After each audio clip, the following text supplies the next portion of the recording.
Ok. Muy bien, pues vamos a dar inicio a nuestra sesión de esta tarde, que hoy, 24 de febrero, vamos a dedicar este jueves al análisis de lo que son las fuentes tsunamigénicas y los mecanismos más comunes de protección, y para eso estaremos usando algunos ejemplos. Vamos a transmitir vía YouTube y al terminar nos conectaremos por Zoom, como lo hemos venido haciendo, para las deliberaciones, preguntas y para profundizar en aspectos específicos. Entonces, hemos dicho que el propósito de nuestra materia es estudiar los peligros entendidos como capacidades destructivas de la naturaleza, de la actividad humana, que afectan bienes expuestos que tienen un valor para nosotros y que también estos bienes tienen características que los hacen susceptibles al daño, y que, bueno, todos estos componentes del riesgo son el resultado de procesos sociales que pueden incrementarlos o reducirlos. El riesgo lo podemos evaluar a partir de modelos matemáticos, asignando valores numéricos a cada uno de estos componentes. Y el riesgo son daños y pérdidas posibles de bienes vulnerables expuestos ante un peligro dado. Esa sería como nuestra definición genérica. También hemos venido diciendo que la capacidad destructiva de un fenómeno natural, humano, o una combinación de ambos, eso es lo que nosotros denominamos como peligro.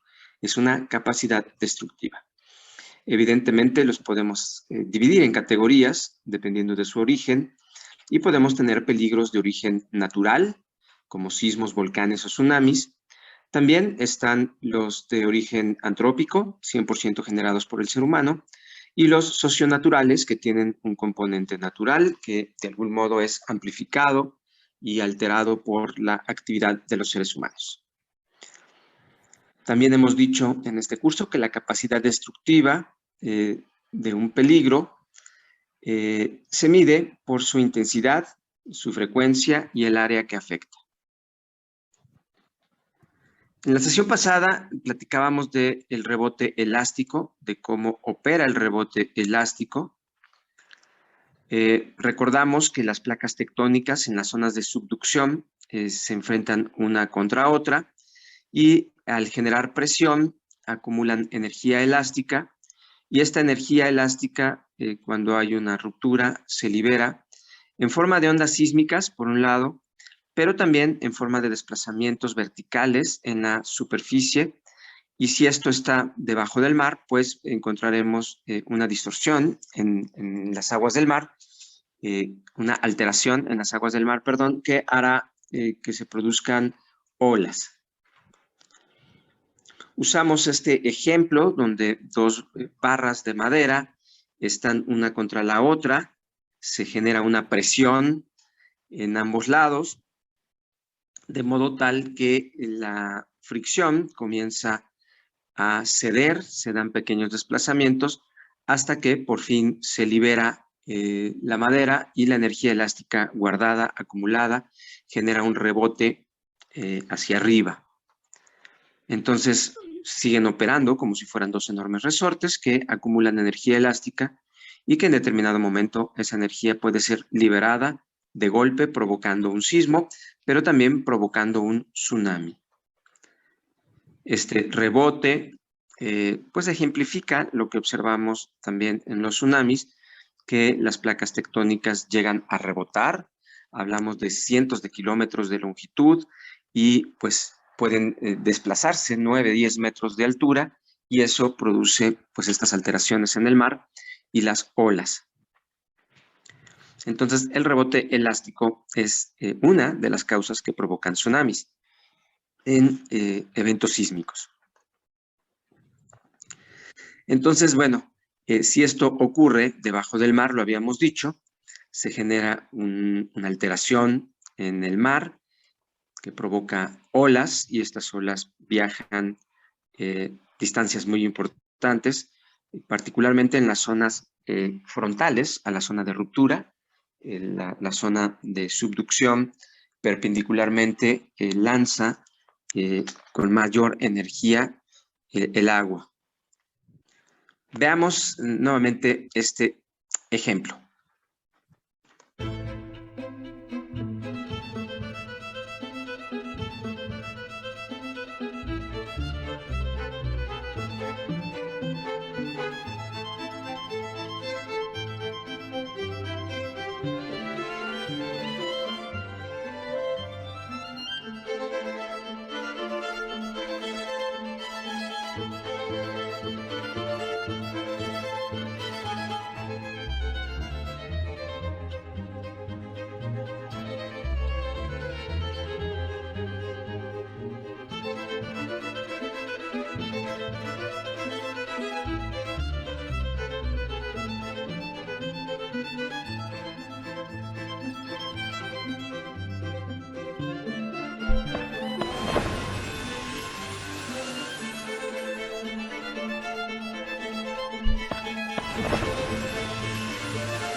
Ahora, no solamente el rebote elástico, que es la teoría que acompaña el origen de los sismos, puede producir tsunamis. También los tsunamis se pueden generar por fuentes volcánicas. Evidentemente, la erupción en Tonga este mismo año, pues es el ejemplo más reciente de cómo una importante erupción volcánica puede ser origen de un tsunami. Veamos un ejemplo en este video del Servicio Australiano de Geología.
Bien, entonces hemos observado en este video que, entre otras cosas, la superficie del mar es alterada por este empuje vertical y que hay una relación.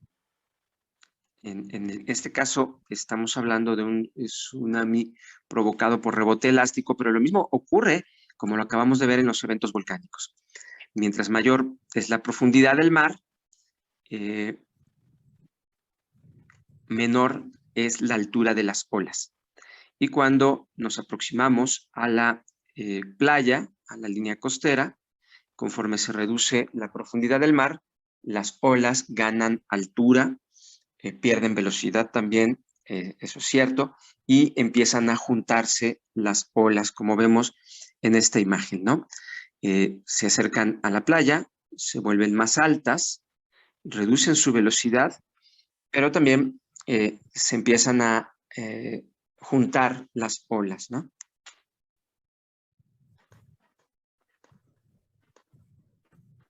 Entonces, bueno, esta idea de que a menor profundidad, mayor altura de la ola.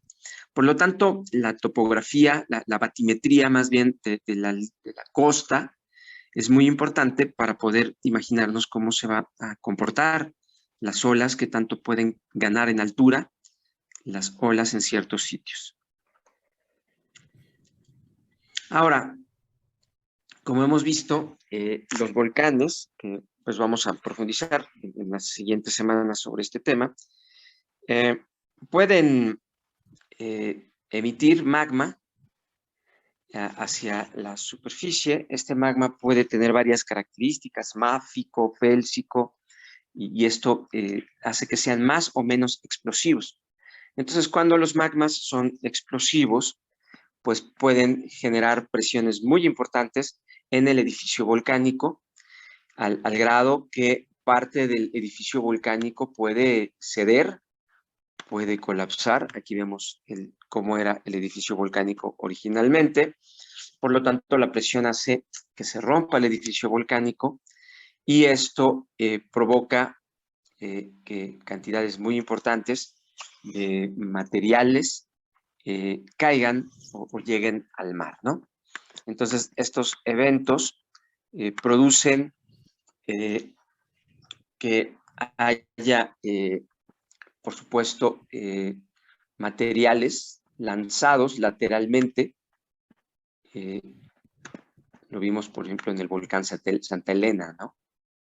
Donde el material sale lateral, pero también una parte del edificio volcánico colapsa, por supuesto, y este es el motivo por el cual se producen las olas que pues derivan en un tsunami.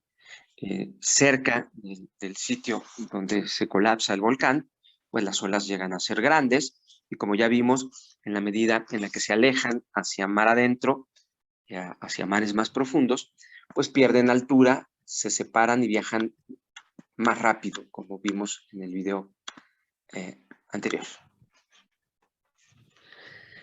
La erupción que cumple con estas características más cercana es aquella que ocurrió en el Anak Krakatoa.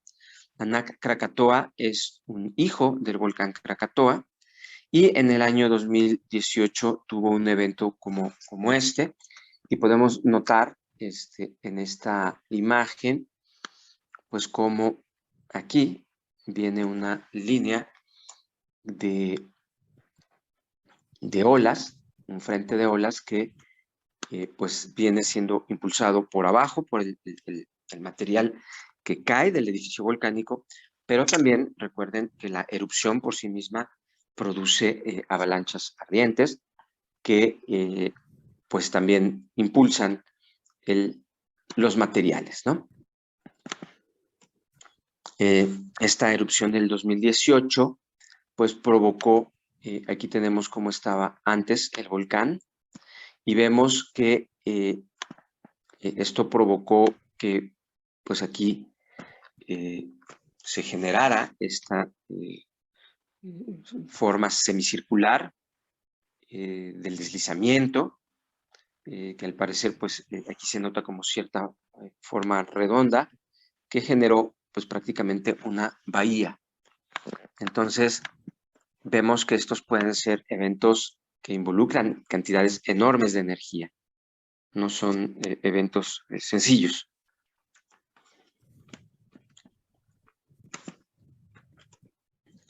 Aquí vemos pues el mismo evento en el cual se aprecian, tal vez con mejor detalle, cómo aquí se empiezan a formar frentes de olas, y por el otro lado pues vemos con mucha claridad estos flujos piroclásticos que pues de algún modo alimentan también en los desplazamientos del mar.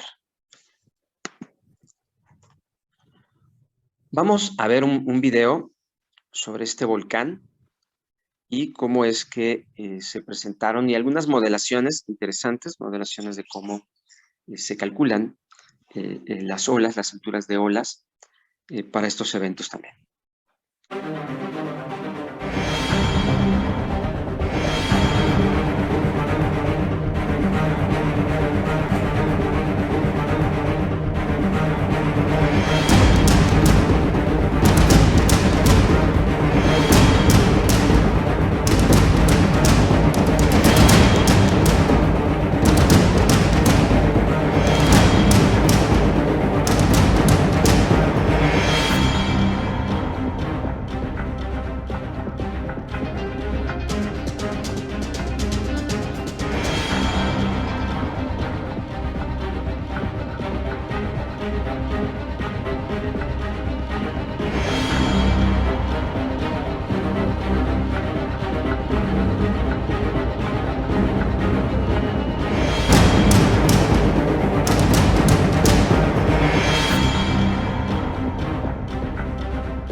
Muy bien, esto nos trae de regreso a esta idea del tsunami cercano, regional y el tsunami lejano.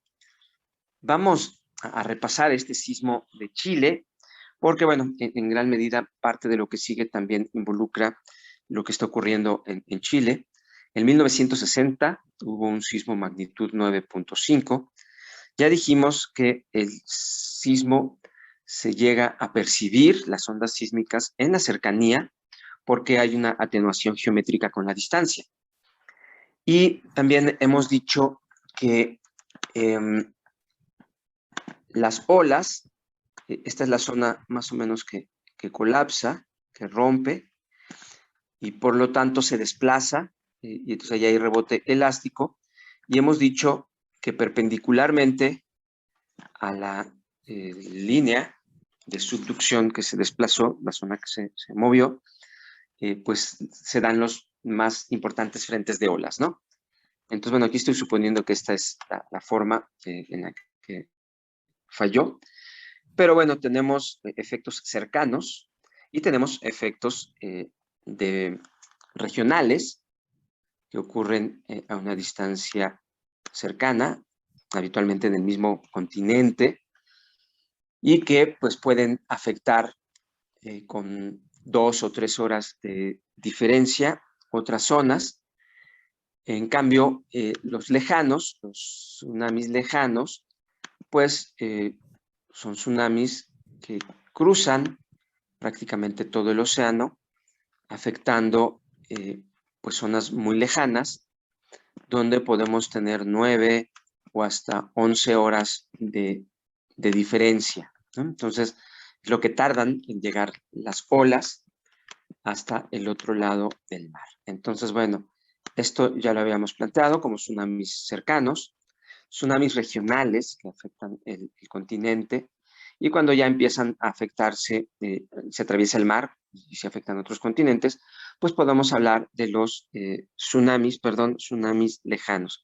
Entonces, esto se puede expresar como un mapa de intensidades, y recordamos que la intensidad de un tsunami está definida por la altura de las olas, por la velocidad con la que impactan en la línea costera, y también por la cantidad de escombros. Eso es un tema muy importante. La cantidad y el tamaño de los escombros, de los objetos que arrastra el tsunami, pues provocan golpes y provocan también más destrucción. Por lo tanto, los factores que determinan la peligrosidad de un tsunami, pues es la altura de la ola, la velocidad con la que se desplaza, y también, por otro lado, la cantidad de escombros y el tipo de escombros que pueden movilizarse en el tsunami. Entonces, bueno, este mapa nos ayuda a entender otra cosa, que podemos estar lejos, no sé, en una de estas islas de aquí, y recibir intensidades importantes, o estar un poco más cerca y recibirlas. La diferencia puede ser el tiempo, y eso es una característica muy importante de los tsunamis. Viajan grandes distancias y pueden mantener su energía y producir tsunamis importantes a distancias grandes. Eso lo vimos en el tsunami del Océano Índico del 2004, ¿no? Como a grandes distancias se generaron daños. Por lo tanto, un tsunami puede alcanzar la misma intensidad a grandes distancias, entendida como altura, velocidad de flujo y arrastrar escombros. La única diferencia en este caso sería el tiempo de ocurrencia. ¿Cuánto tiempo va a tardar en llegar este tsunami? Para México, hemos dicho que está la zona de Fiji, están Vanuatu, las Islas Kuriles, que pues pueden lanzar tsunamis perpendiculares hacia las costas mexicanas, ¿no? Veamos la emulación de este sismo, y más bien del tsunami, ocurrido en este sismo de Chile de 1960.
Ok, debemos estar listos, o listos debemos estar. Es una campaña que ha ocurrido en la NOAA y que a mí me parece muy importante porque, como hemos visto, estos peligros pues, pueden ocurrir en cualquier momento.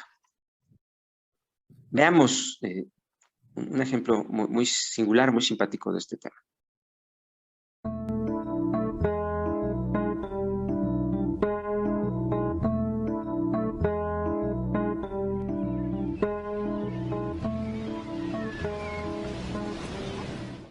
Buenas tardes, estudiantes. En la clase de hoy vamos a aprender sobre tsunamis. ¿Por qué? ¿En serio?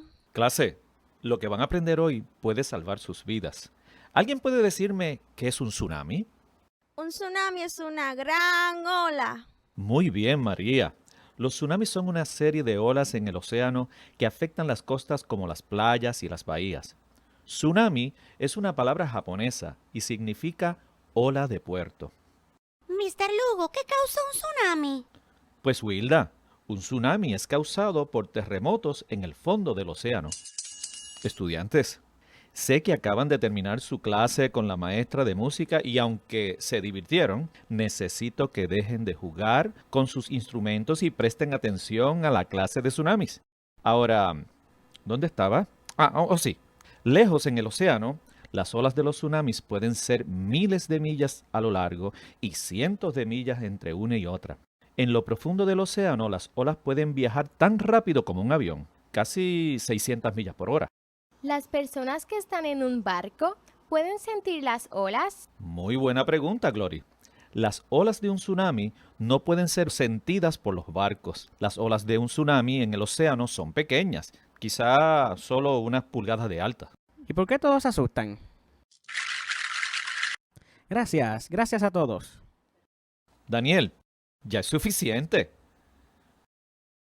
Cuando un tsunami se acerca a la costa, ahí es que comienza el peligro. Las primeras olas son lentas en las aguas llanas y causan que las demás olas se junten y comiencen a crecer.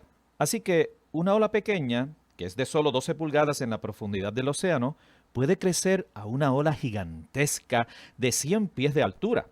Algunas veces, cuando llega a la costa, puede ser tan alta como un edificio. Pero usualmente es más como una inundación rápida con corrientes muy fuertes. Los tsunamis pueden causar mucho daño en las costas, destruyendo casas, carros e hiriendo a personas. Cuando un terremoto ocurre en el océano, ¿cuánto se tardan las olas en llegar a la costa? Bueno, depende. Hay dos tipos de tsunami. Los hay locales o de fuentes cercanas que pueden ocurrir por terremotos cerca de la costa y que toman solo unos pocos minutos en llegar. El segundo tipo de tsunami es el distante o el de fuentes lejanas que ocurre de un terremoto a cientos de millas lejos de la costa y este toma 3, 2 o muchas horas en llegar. ¿Hay algún aviso de tsunami? Excelente pregunta, Víctor. El Servicio Meteorológico Nacional tiene dos centros de aviso: el Centro de Alerta de Tsunamis del Pacífico en Hawái y el Centro de Alerta de Tsunamis en Alaska y la costa oeste. Los científicos en estos lugares pueden detectar cuándo un tsunami podría llegar y lo notifican a oficiales de emergencia que le informan a las personas en las costas que desalojen las áreas si un tsunami se acerca. Entonces, si estamos en la playa, como ahora, o en la costa, ¿cómo sabemos si el tsunami es lejano o cercano? Hay muchas señales de alerta y esta es la parte más importante de la clase. Si estás jugando en la playa y notas que el agua se aleja de la costa, eso es una señal clave. Si ves que el agua se desaparece de momento, inmediatamente muévete fuera del océano, a la tierra, y busca un lugar alto. Otra señal es si sientes un terremoto muy fuerte. Estamos hablando de un terremoto que haga que la gente se caiga o que puedas contar hasta 20 segundos o más. Si cualquiera de estas señales ocurre, debes salir del agua e ir a un lugar alto lo antes posible. Quizás hasta escuche el océano rugir. En estos casos, mantente calmado y rápido busca tierra alta, preferiblemente 100 pies sobre el nivel del mar. Tan alto como un edificio de 10 pisos o muévete por lo menos a 1 milla de las cuencas de ríos y si escuchas sobre un aviso de tsunami, nunca vayas a la costa a verlo. Recuerda que los tsunamis son muy peligrosos. Bueno, aquí terminamos nuestra clase de ciencia, ¿ok? Levanten sus pinzas si saben qué hacer durante un tsunami. Bien, ahora, ¿quién quiere decirme lo que ha aprendido de tsunamis y qué se supone que hagamos?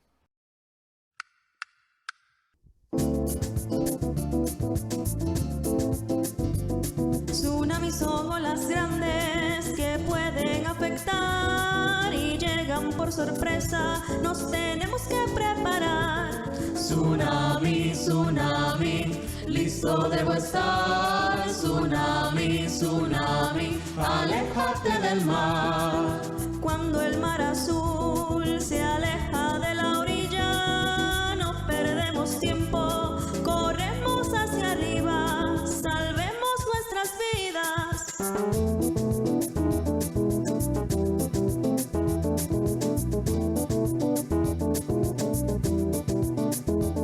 Si un fuerte ruido escuchas que viene desde el mar, nosotros no dudamos, mejor desalojamos.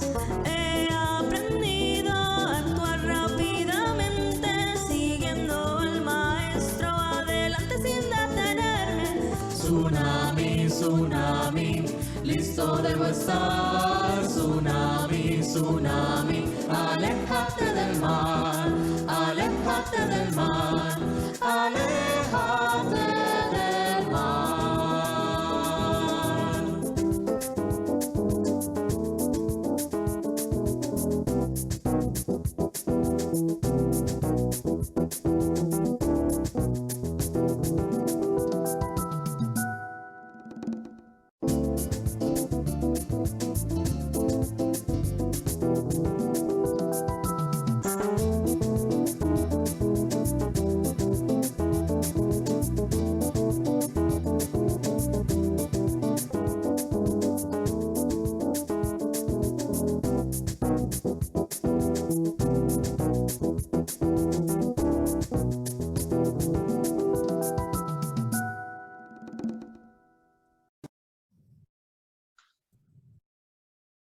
Ahora, recordando este video de los pescadores, donde el mar se retira, hemos dicho que esa es una señal muy importante. Si el mar se retira, si el mar empieza a tener un comportamiento errático, raro, sube, baja y de repente se retira, por supuesto que esa es una señal de que puede regresar en cualquier momento con más intensidad, con más velocidad y con altura de olas mayores, y por supuesto arrastrar escombros que pueden dañarnos, ¿no? Entonces, recordemos este video brevemente.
También hemos dicho que los tsunamis pueden entrar por los ríos y pueden entrar tierra adentro grandes distancias, dependiendo del tipo de río.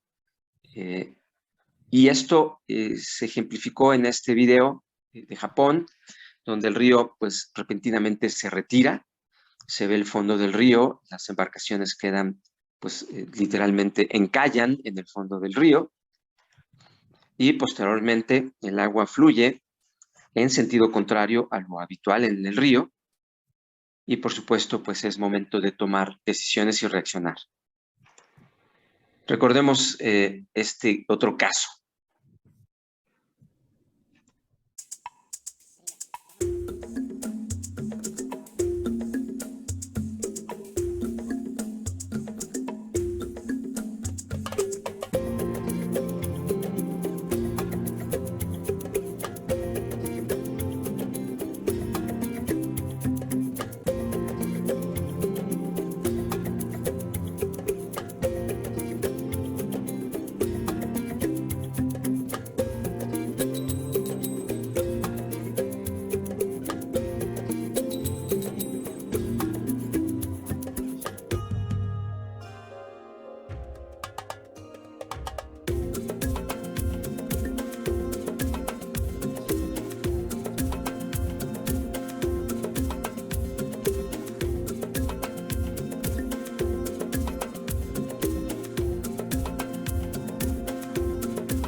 También en la sesión pasada nos quedamos un poco con esta pues mal sabor de boca de lo ocurrido en Tailandia, donde al retirarse el mar, pues la gente en vez de elegir evacuar y salir hacia alguna ruta de evacuación, hacia algún lugar más seguro, pues tomaron la decisión contraria, tomaron la decisión de entrar, de ver qué estaba pasando en el mar.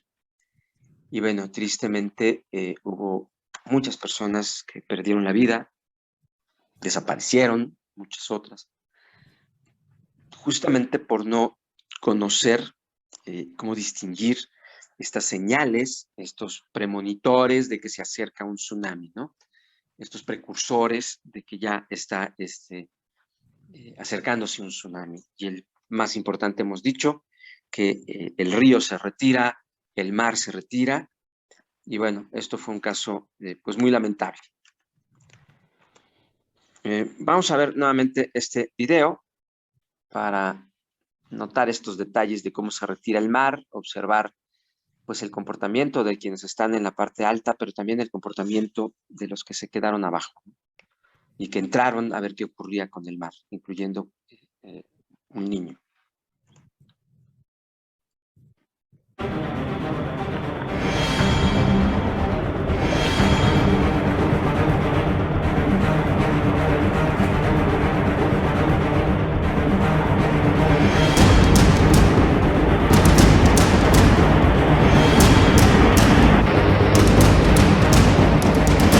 Ấy đó là đi này sao mất á? Con đầm lót vừa lấy à?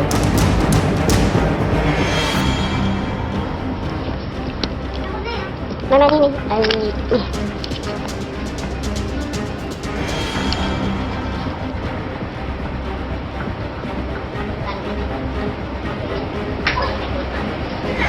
Này cái váy má.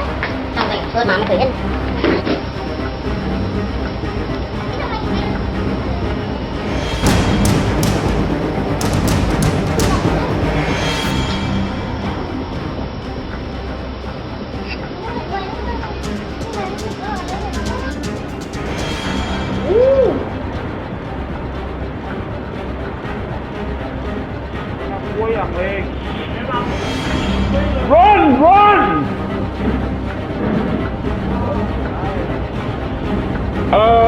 ผมรบกวนแจ้งแขกอย่างด่วนนะครับตอนนี้มีพายุทางทะเลนะครับให้แขกรีบวิ่งนะครับตอนนี้พายุที่ป่าตองเกิดขึ้นแล้วนะฮะด่วนเลยครับตอนนี้มาจากทางทะเลมากฮะน้ำทะเลลดอย่างมากครับด่วนเลยครับบอกด่วนเลยครับ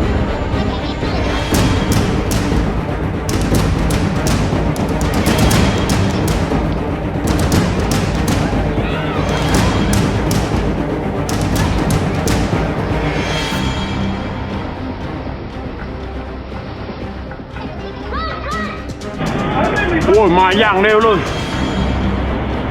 ไม่มีใครติดอยู่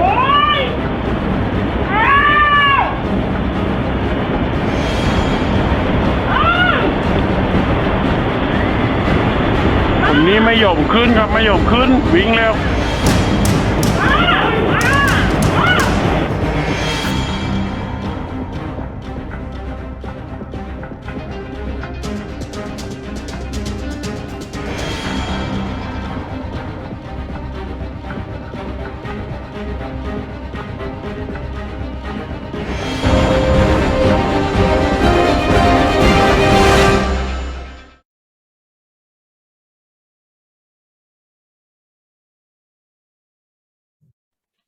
Pues bueno, la sesión pasada nos quedamos con este mal sabor de boca, pero pues como decía, tenemos que estar preparados. ¿Qué hacer, no? ¿Qué hacer y cómo construir instrumentos y mecanismos protectores, ¿no? Mecanismos de prevención. Pues uno de ellos son los sistemas de alerta temprana para tsunamis, que tienen varios componentes. El primer elemento es, lo decíamos en la clase pasada, pues los instrumentos que permiten identificar sismos. Entonces, un sismo de magnitud alta que ocurra en una zona de subducción, donde ya sabemos que las placas tectónicas se relacionan enfrentándose una contra otra, y habitualmente la oceánica subduce por debajo de la continental. Entonces, si tenemos identificadas a nivel mundial las zonas de subducción, y ocurre un sismo de una magnitud importante en esa zona, pues eso es nuestro primer aviso, ¿no?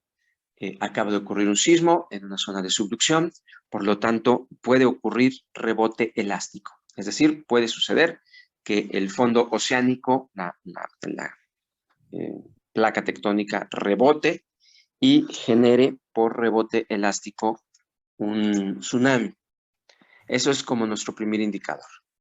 El segundo, pues son boyas, detectores del nivel del mar, que son capaces de identificar estas variaciones y avisarnos, confirmar que el sismo ha producido un tsunami. No siempre se producen por sismos, ya lo vimos en Palu, que suceden por deslizamientos de laderas, por inestabilidad de laderas, pero en otros casos, pues también de origen volcánico lo hemos visto. Y aquí lo importante es que estos instrumentos pues, pueden detectar las variaciones y lanzar avisos. Lamentablemente México pues, no cuenta con un sistema de boyas que le permitan al centro de tsunamis pues, monitorear. Había una experimental de la UNAM, no estoy seguro de que siga funcionando, pero bueno, es muy importante contar con estos instrumentos que nos permitan corroborar si es que se ha formado el tsunami, si es que el nivel del mar ha cambiado. También no podemos descartar que los sitios cercanos pues son aquellos que van a recibir el impacto de manera más rápida. Hemos dicho que si estás en la playa y sientes un sismo muy fuerte, esa es tu señal de alerta. No tienes que esperar, tienes que alejarte de la línea costera y buscar las tierras altas. Si no las hubiera, buscar edificios que hayan resistido el sismo y colocarte en la parte más alta que puedas, ¿no? De ninguna manera tienes que ir a ver qué está ocurriendo con el mar. El sismo por sí mismo ya es tu alerta temprana y tienes que evacuar. En cambio, bueno, cuando el tsunami es lejano, pues no vamos a sentir el sismo y entonces estos instrumentos nos pueden ayudar para tener tiempo y tomar las mayores medidas de protección, ¿no? Evidentemente, de nada te sirve tener sensores y estar conectado en sitios importantes de sismos si no tienes la capacidad de avisarle a la gente. Entonces, el sistema de alerta sísmica mexicano pues puede avisar de que ha ocurrido un sismo en las costas de México. Algo que ocurrió en Chile es que, bueno, este país es largo, tiene una línea costera gigantesca. Por lo tanto, cuando ocurre el sismo en un sitio, pues no se siente con la misma intensidad en otro. Y por lo tanto, en un solo país podemos tener sismos con tsunami local y tsunami regional. Entonces México también tiene una línea costera extensa y podría ocurrir un sismo importante en Oaxaca o en Chiapas y terminar generando olas en Los Cabos, ¿no? En Mazatlán, en Sinaloa, a distancias importantes. Por lo tanto, es necesario que la alerta sísmica te avise cuando ha ocurrido un sismo que pudiera generar efectos, pero también puede ser un canal, los mismos sistemas, para comunicar que adicionalmente se ha producido un tsunami. Entonces, lamentablemente el Centro de Alertas de Tsunami de la Secretaría de Marina pues no tiene la capacidad de conectarse a todos estos instrumentos. Hay varios amplificadores que pueden generar alertas a 200, a 350 metros a la redonda y pues alertar a una cantidad importante de personas, ¿no? Entonces yo soy de la idea de que la alerta sísmica, dado que el sismo y el tsunami están muy relacionados con los tsunamis que se dan por rebote elástico, pues deben de estar conectados y tener este doble propósito, alertar por sismo y alertar por tsunami también. Vamos a ver un video más sobre este aspecto de cómo en algunos sitios se generan esta clase de ejercicios duales. Este viernes 31 de mayo a las 10 de la mañana participa en el simulacro nacional por sismo seguido de tsunami y practica estos 3 pasos. Prepárate, elabora tu plan familiar y ten lista tu mochila para emergencias. Ubícate, mantén la calma y ubícate en la zona segura interna en caso de sismo. Evacúa, dirígete hacia una zona segura externa y en caso de tsunami, evacúa hacia zonas altas. Recuerda, este viernes 31 de mayo a las 10 de la mañana, todos debemos participar en el simulacro nacional por sismo seguido de tsunami. Defensa civil, tarea de todos. Gobierno del Perú. El Perú primero. Bueno, hemos visto cómo sismo y tsunami están conectados en sus orígenes. Algunos de los principales tsunamis pues vienen de sismos de subducción, por supuesto, los más importantes, además de los volcánicos, de explosiones volcánicas. Pero no parece que estuvieran conectados, al menos en México. Acabamos de ver que en otros sitios sí están conectados en sus ejercicios. Y en México, bueno, pareciera que los sistemas de alerta operan de manera diferencial, ¿no? Cuando los mismos canales deberían servir para avisar en la línea costera que en Oaxaca acaba de ocurrir un sismo importante y informarle a las costas de Colima o a las costas de Jalisco, por ejemplo, ¿no? Entonces, vemos que no están del todo conectados. Ahora veamos estos anuncios. Este anuncio, ¿qué te dice? Pues te dice algo que no te sirve de nada, ¿no? O sea, si estás en el mar, si estás en la zona, en la playa, evidentemente estás expuesto. Hay zonas donde estás más expuesto, por supuesto. Del lado del Pacífico, en la zona de subducción de la placa de Cocos, pues estás más expuesto que si estuvieras en Cancún, ¿no? Sin embargo, en el Caribe han ocurrido sismos importantes y también hay zonas que podrían generar deslizamientos de laderas oceánicas que podrían provocar importantes efectos en el mar. Es decir, sí hay posibilidades de que en el Caribe ocurran tsunamis. De hecho, hay toda una red que estudia y que monitorea esto en el mar Caribe. Sin embargo, en México no tenemos ni siquiera estos anuncios, ¿no? Que te recuerden que estás en un sitio que puede provocar tsunamis, ¿no? No sirve del todo el que el anuncio esté así, pues tampoco te dice nada. O sea, pues sí, estás junto al mar, en una zona de subducción. Pareciera que estos son un poco más útiles en caso de sismo, vaya tierra adentro, y lo más alto posible, ¿no? Entonces, pareciera que y además, bueno, se ve que la persona está subiendo, buscando las tierras más altas, ¿no? Me parece que es un poco más útil.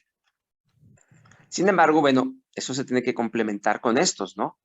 ¿Hacia dónde corro? Si yo no conozco el sitio, pues, ¿cuál es el camino que me lleva a las zonas más altas? Y esto es todavía mejor, ¿no? Ruta de evacuación de tsunami y te marca hacia dónde desplazarte, ¿no? Bueno, el tsunami de Tonga pues nos trajo otra vez a esta idea de cuál es la vía, la ruta de evacuación ante tsunamis.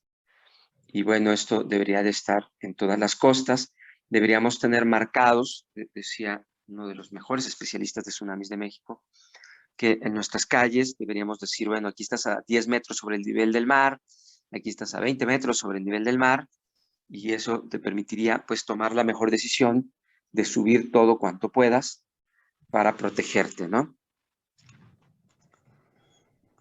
Esto, bueno, se ve bien, pero requiere mantenimiento, requiere un mantenimiento constante de estas rutas de evacuación, ¿no? Algo que hemos venido discutiendo sobre qué tan peligrosos son los peligros. Evidentemente, el peligro no tiene la capacidad destructiva para todos por igual. En el caso de un tsunami, aquellas personas como la policía, que puede moverse más rápido, es joven, no va a encontrar las mismas barreras que va a encontrar una persona con discapacidad. O las personas con discapacidades, nuestras ciudades no han pensado que las rutas de evacuación también deben contemplarles. Y por lo tanto, un tsunami es más peligroso para una persona con discapacidad que para una persona sin esa discapacidad. Y no porque ellos intrínsecamente sean más vulnerables. Vemos aquí que esta persona se puede mover, pero si encuentra barreras, si las calles, las rampas, las rutas no son incluyentes y no consideran los requerimientos para que la movilidad sea un derecho universal para todos, pues entonces seguirán siendo más peligrosos los tsunamis para unas personas que para otras. Vamos a ver un ejemplo bien interesante de Viña del Mar en Chile.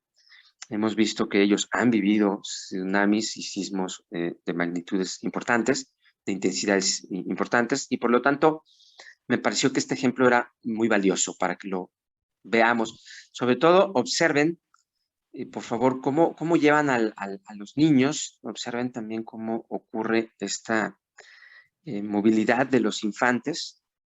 Tristemente no veo personas con discapacidad en el ejercicio, pero bueno, pareciera que las ruedas comienzan a aparecer como algo importante.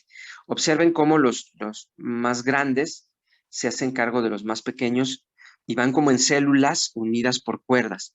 Eso también es algo bien, bien interesante y de lo que hay que aprender, por supuesto. Veamos, pues.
Ok.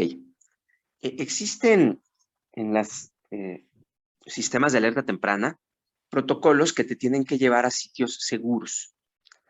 Entonces, vemos este ejemplo de Japón, donde se generan estos refugios verticales en zonas expuestas a tsunamis. Entonces, esta clase de refugio te puede ayudar a subir y a protegerte, ¿no? Vemos también algo que ahorita vamos a analizar un poquito más. Esto de aquí, que es un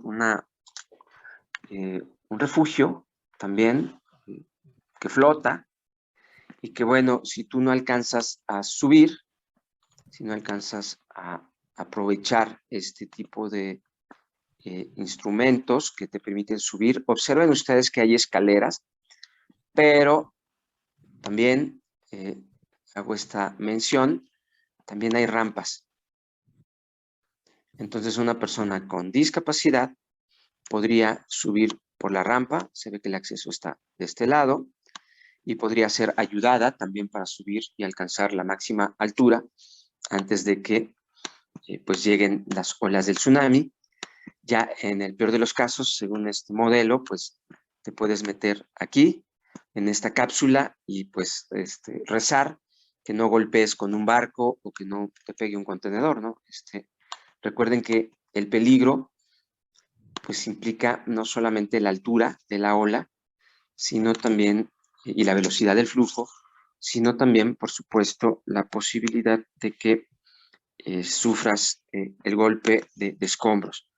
Aquí vemos otro ejemplo, este se ve menos robusto, también funciona a partir de rampas, no tiene escaleras, todos son rampas, o al parecer allá adentro trae algunas escaleras, no se alcanza a percibir muy bien, lo que sí se ve muy claro son las rampas, pero este refugio es menos seguro si lo que te va a golpear es un barco, por ejemplo, ¿no? Entonces, el análisis siempre debe llevar el peligro, la altura que se espera de tsunami, la velocidad de flujo y los escombros, ¿no? Un conjunto de escombros podrían golpear esta estructura y dañarla, por lo menos en algunas partes de sus rampas y otras cosas. Este se ve un poco más robusto, es más pequeño. No sé para qué tiene paneles solares ahí arriba, la verdad lo desconozco, pero este no es incluyente, o por lo menos por lo que yo observo, son escaleras, y no sé, tal vez observándolo a detalle, si se pueda, con mucho esfuerzo, ayudar a subir a alguna persona con discapacidad. Ya lo hemos dicho, estas soluciones dependen de los escombros también. Entonces, un barco o un contenedor podrían dañar un refugio de esas características, o en su defecto una cápsula como estas. Esta es una cápsula de emergencia donde, bueno, en última instancia la abres, te metes, es más o menos hermética, flota y tiene pues cierta estructura para resistir el impacto de algunos de los escombros, no de todos los escombros. Entonces, bueno, sí te va a proteger, es mejor esto que estar fuera de una cápsula, pero pues no necesariamente van a ser la mejor solución.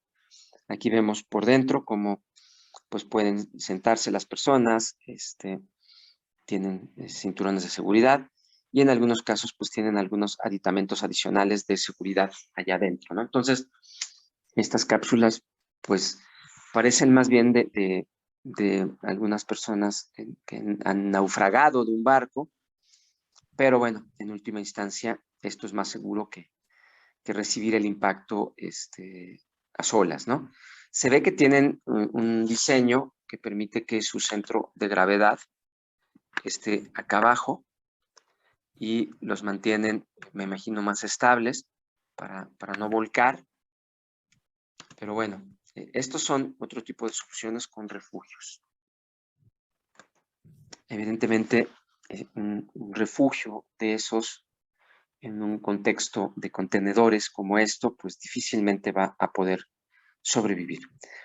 Entonces, el sistema de alerta implica protocolos y los protocolos implican áreas de seguridad. Si no hay un área cercana, porque estás en una zona muy plana, pues debemos dotar los sitios de áreas de seguridad o en última instancia de cápsulas, de refugios de cápsulas que te permitan salvar la vida. Pero bueno, repito, depende en dónde te encuentres, podrá o no ser más efectivo. Aquí hago la mención porque observamos que las grúas habitualmente tienen estructuras muy rígidas, cimentadas y son en algunos casos rígidas. Y aquí vemos, bueno, cómo pues prácticamente fueron también derribadas por los escombros, no por el agua, en este caso son los escombros, ¿no?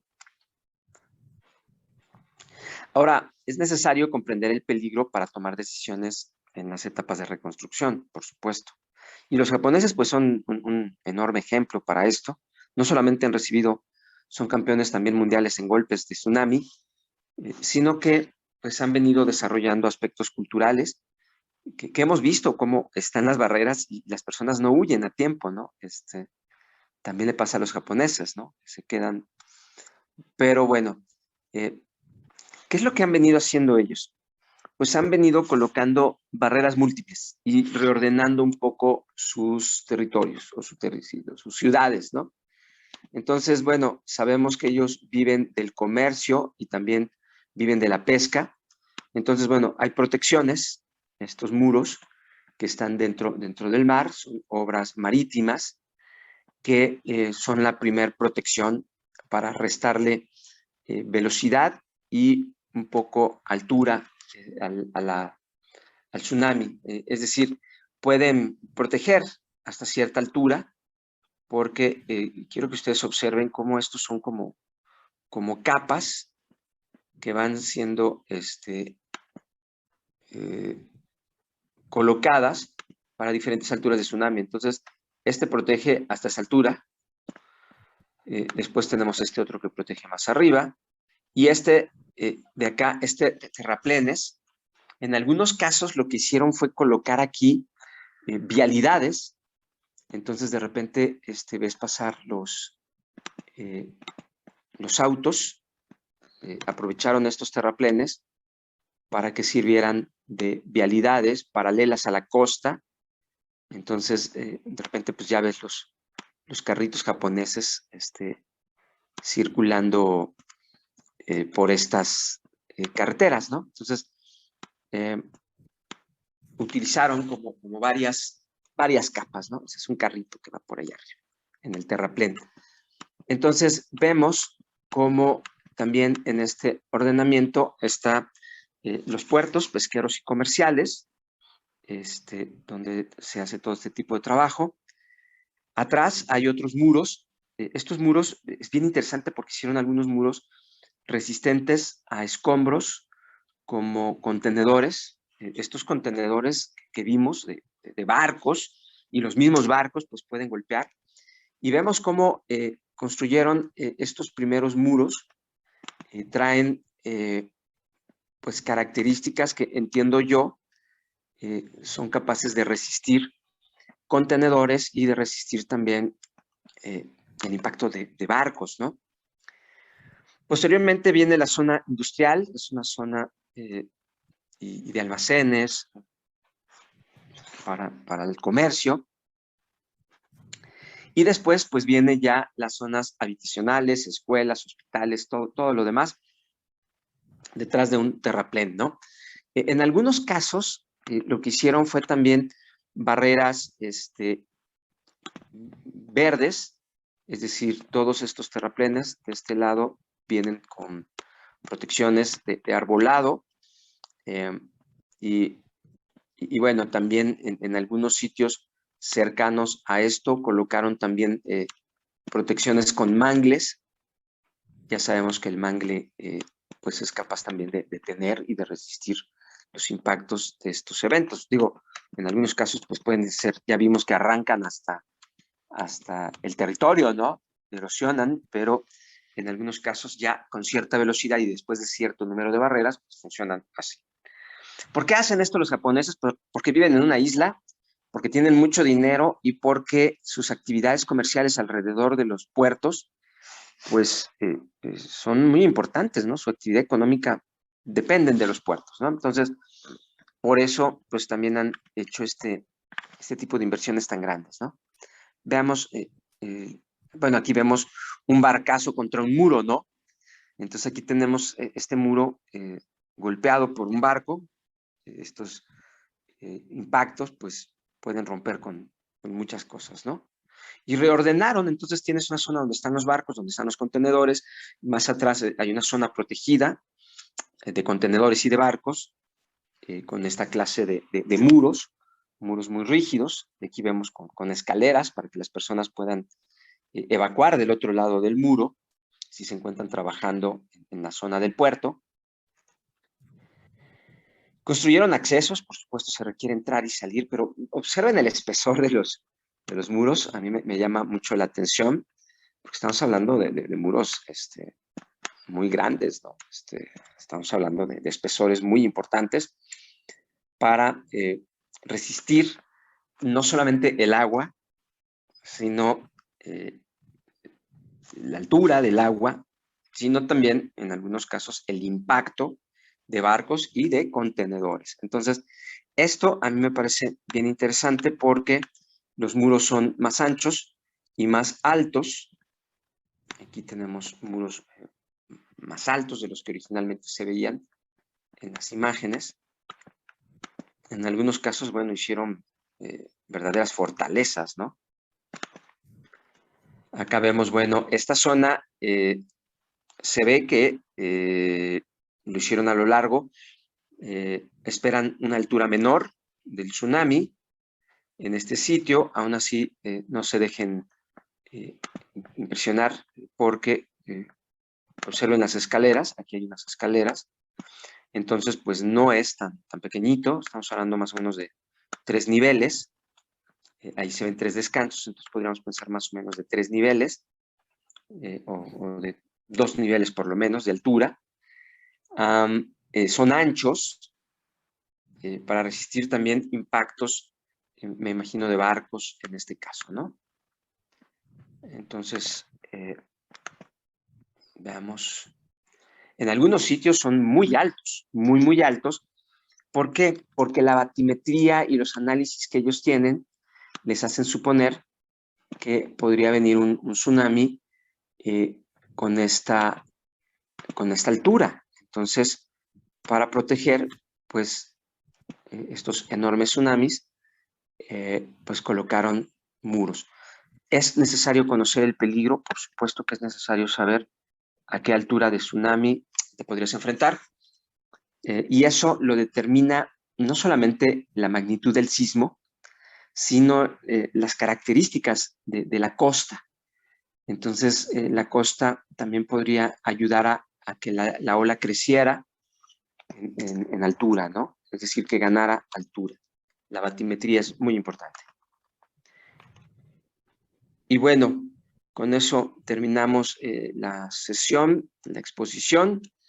Les pido, como lo hemos venido haciendo, vamos a conectarnos ya al Zoom, porque me imagino tienen comentarios y podemos hacer una discusión muy rica como lo hemos venido haciendo. Entonces, nos cambiamos al Zoom, denme un par de minutos y estoy con ustedes en nuestra sesión de Zoom. Gracias a todas y a todos.